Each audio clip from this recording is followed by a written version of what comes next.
Guys, we're back with interview 5, I think. So it's Jill Robinson's one this time. Detective Miller sat across from Jill Robinson, her face etched with a mixture of shock, disbelief, and sorrow. Jill took a deep breath, steeling herself for the difficult conversation ahead. Miss Robinson, thank you for coming in today, Detective Miller began, his voice gentle yet probing. I understand this must be a challenging time for you. Can you tell me about your relationship with Matthew Rodriguez? Jill's eyes welled up with tears as she recalled the events that had unfolded in recent weeks.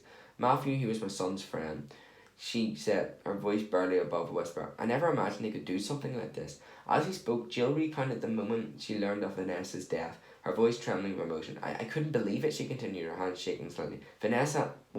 She was my mother. Losing her, it's been devastating. Detective Miller nodded sympathetically, his expression reflecting the gravity of the situation. I can't imagine what you're going through, he said softly.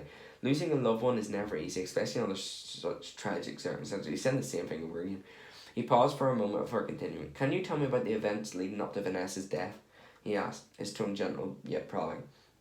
Jill took a deep breath, her thoughts racing as he recounted the events of that fateful night. Matthew, he was angry, she said, her voice filled with sorrow. He blamed Vanessa for something that wasn't her fault. So Jill knew.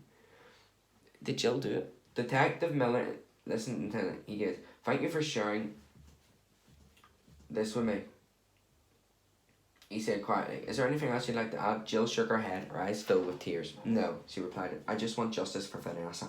As Jill left the after room, she was to ensure that her mother's memory would be honoured. So, was it her? I don't know. Jill's definitely the least thing, but let's get on to the next interview.